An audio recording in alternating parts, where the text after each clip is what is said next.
and welcome to Spotlight on Wawarsing. I'm your host, Ava, and today's show features Erin Lynch, Senior Manager of Program Volunteerism and Health Systems, and Tina Eckert, Walk Manager for the Hudson Valley chapter of the Alzheimer's Association. Thank you guys for being here. Thanks for having us. What is the mission of the Alzheimer's Association? So the mission of the Alzheimer's Association, we lead the way to end Alzheimer's and all other dementia by accelerating global research, driving risk reduction and early detection, and maximizing quality care and support. Nice. What is Alzheimer's disease? So that's a good question, and we get that a lot. So I've got this slide that can help determine what that is for you guys. So a lot of people say dementia or Alzheimer's, and what's the difference? So dementia is actually the umbrella term that incorporates a number of symptoms, and Alzheimer's is the most common form of Alzheimer's disease. 60 to 80% of people have Alzheimer's disease, but there are a lot of other types like vascular, Lewy body, frontotemporal. Frontotemporal disease has been in the news a lot with Bruce Willis's diagnosis. So it's that umbrella, and then Alzheimer's is the most common form. And unfortunately, it is a progressive neurodegenerative disease.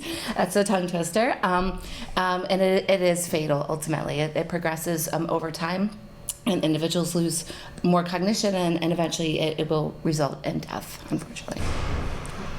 What are the risk factors associated with Alzheimer's disease? So that's another good question. There are more than 6.7 million people in America today living with Alzheimer's disease, and risk is always on the mind. Unfortunately, it's the sixth leading cause of death, but it's the number one most feared disease. So here's some information. So at risk, the number one risk factor is age.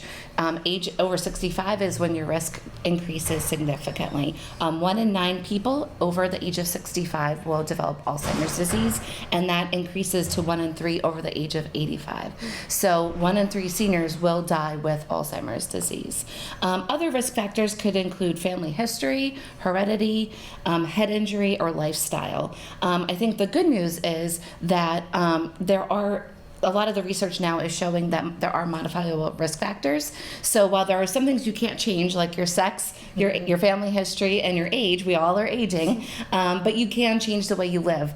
So you can do things to help reduce your risk for developing Alzheimer's disease. How do I know if I or somebody else is suffering from Alzheimer's disease? That's a really good question. We've got a really good program called Know the 10 Warning Signs. And what this does is it differentiates between typical aging and atypical aging. We get a lot of questions. We hear a lot of jokes. Oh, we don't need you yet. I hope I never need you. But in reality, it is really a scary thing to think that you might be losing your cognition. And a lot of people say, oh my gosh, I lost my keys. Does that mean I have Alzheimer's disease? I forgot where I parked at the grocery store. Does that mean I have Alzheimer's disease? And the short answer is no, most likely not. We all forget or lose our keys. We all forget why we walked in a room every once in a while. But there are some things to consider. If you can recall why you walked into that room at some point, that's a good sign. If you do find your keys, that's an even better sign. We all lose our keys. But there are some differences. So our program, Know the 10 Warning Signs. So if you do lose your keys, probably typical aging, you do lose some cognition as you age. However, if you start finding your keys in a weird place, like the freezer or a drawer in your kitchen, that's not where your keys go, right? And if you find certain things like that, that could be an indicator that there's something going on. Again, the good news is it doesn't necessarily mean that it's Alzheimer's or another dementia. There are other I'd say conditions that could lead to cognitive changes that might mimic what Alzheimer's is, and those are very reversible. So some of those could be depression. You could be on a medication that's affecting your cognition, sleep apnea, B12 deficiency, UTIs, urinary tract infections can affect cognition as well. So if you do start noticing some of these changes in yourself, we always recommend that you go and talk to your provider, because there are things that can happen as you age, just other things that are happening in your life that might cause cognitive changes but are not Alzheimer's. So it's always good to have that conversation with your doctor first. But also, we're always here. We have an 800 number. So if people have questions about their cognition, should they talk to their doctor, is what they're experiencing typical, they can always call us as well, and we're happy to provide information. Is there anything we can do to slow, stop, or prevent Alzheimer's disease? At this point, not really. I did mention a little bit about the modifiable risk factors, so I would like to circle back to that a little bit. Again, we always think of Alzheimer's as an aging disease. So people start worrying about their cognition at age 65. I think the research now is really showing that you shouldn't wait till you're 65 to start thinking about cognition. With these modifiable risk factors, which could include things like nutrition, physical exercise, even education levels, environmental factors. Of course, the typical eating, drinking and smoking are not good for you. What's good for your heart is good for your brain. So really thinking about your cognition and your brain health should be a lifelong endeavor, if you will. There's a lot of research that's showing, high cholesterol can increase your risk of developing Alzheimer's or other types of dementia. So it's really just taking better care of yourself through your entire age range. Also, we don't really have a lot of drugs at this time. There are a few drugs on the market that help manage symptoms, but the good news is that we're really entering into an era of treatment in Alzheimer's. So we're really excited about some of the progression that we've had in this area. There is a new drug, Leqembi, which was approved on the accelerated pathway through the FDA in January.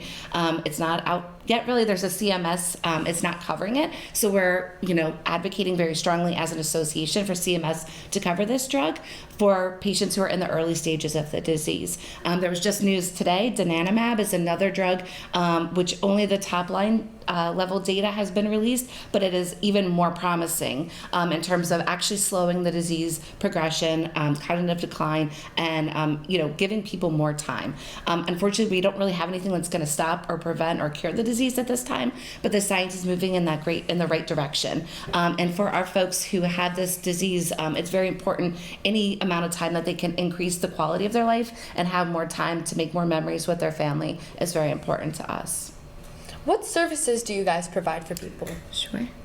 So we, as I mentioned, we do have a 24-hour helpline, 800-272-3900. There is someone there 24 hours, 7 days a week, 365 a year.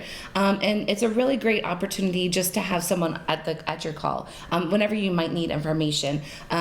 In my role, I work a lot with the providers and healthcare systems. So I say, have your patients call us, and they might give out our number to everybody that they treat, but people don't necessarily always call right away. They'll wait until they're in a crisis. But the good news is that there is someone there. And we do have master level clinicians who can provide what we call care consultations. So if someone does need help, a caregiver, for example, they can work immediately with a master level clinician to talk about their particular family situation, get disease education, referral to resources in the community, connection to our support groups, all of the things that we have to offer. Our website has a ton of information. I'd be remiss if I didn't mention we are the Alzheimer's Association, but we do support families and individuals who are living with any type of dementia. So we did talk about that umbrella and all those types underneath, and there are a lot. I don't know the number off the top of my head, but there's, like 100 types of dementia out there. So we support folks who have any type of dementia. And then, I did kind of mention a little bit about what we do. We also have those master level clinicians in our chapter here in the Hudson Valley. We do cover all 7 counties of the Hudson Valley, including Ulster. So it's Ulster, Putnam, Sullivan, Orange, Dutchess, Rockland, and Westchester. I think I got them all. I went out of order. I do it alphabetical so I don't forget. But we cover all 7. And we do have 2 physical locations. One is in Poughkeepsie and one is in Purchase. But, even though we don't necessarily have offices in our other counties, we are here to provide help. We've got a lot of great things. We have those care consultations here. We do education programs everywhere in the community. Anyone who wants one, we will give them. We have a number of caregiver support groups that are peer-led and really are really great ways for those who are caregiving, which is one of the hardest things out there, to really work together with their peers to talk about what's happening and get that support. We also have a number of social programs. So we have Allswell Social Club, we have a Sunday Social, and other early stage programming where it's really just combining the individual with the disease with their loved one, and they're able to have fun. Usually it's like a meal. We have memory cafes, so like you'll go to a restaurant, there'll be entertainment, and it's it's not a doctor's appointment. There's not education. It's not really about the disease. It's just about being out in the community and enjoying time with your loved one amongst peers who understand what you're going through. And it's just a really great opportunity to kind of live life, in a very safe environment. So we offer all of those programs. I also would like to mention everything we offer is free of charge. We have a number of grants through the New York State Department of Health, and also Tina and her team are excellent at our fundraising goals. So all of those funds help support all the things that we do, and they're all free of charge. Are there opportunities to get involved with the association itself? Yes. So we have a lot of really great opportunities. I have, some photos here. I'm just going to briefly touch on, we do have program volunteer opportunities available. That's one of the things that I work on. So we have a number of, you could become a community educator, which is learning our education programs that we deliver in the community, and share those and go out and give those at libraries, senior centers, businesses. We'll go to anywhere who might be interested, high schools, and do that. We have community representatives who also can help us tabling at events, and be out at health fairs, street fairs, things like that, community days, and we also have support group facilitators. As I mentioned, they're peer-led, so we do have volunteers who lead those support groups. We have a program tech, which helps us with all the technology. Obviously, with COVID, we've switched to some virtual, and so some of our volunteers do need some support with that, but we also do in person, so they can help set up the tech for slides and things like that. So we have just a really wide range of opportunities that you can get involved with us. So I'm going to turn over to Tina to talk about her ways to get involved, because we have a lot. There's really something for everybody. Oh, absolutely. And we base all of our volunteer roles with flexibility. So no matter how much time or how little time you have, there is certainly a role for you here at the Alzheimer's Association, especially in development and helping us do fundraising. So we have really 3 major events that we work on here in the Hudson Valley. We have an event called The Longest Day, where that's really kind of basically taking something you love to do and monetizing it. And the longest day is always the summer solstice. So it's called the longest day. The event is called the longest day, representing the longest day someone has to live with Alzheimer's or another dementia. So, for example, if you like to golf, you could do a golf tournament. If you like to bowl, do a bowling tournament. If you like to knit, have your friends over and monetize that. Ask for donations based on however many stitches or whatever. I'm not a knitter, so I don't know what they're called, but however, there's always something to do to create a longest day fundraising event with the association.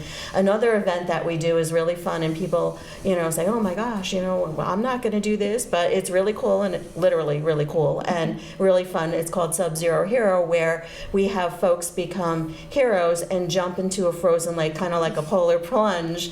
We do that in February, and so yeah, teams get together. There's always costumes. They get donations. You have to raise a certain amount in order to be able to jump. And then you can, if you don't want to be a jumper, like I don't want to be a jumper, I will be what's called a sidekick and help my right.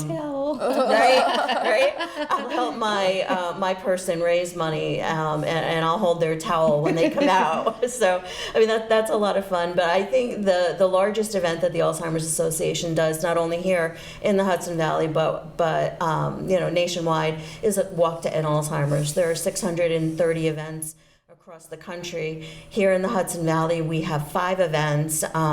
We have the Duchess Ulster event, which takes place on the walkway over the Hudson. We have an Orange Sullivan event, which takes place at Benedict Farm in Montgomery.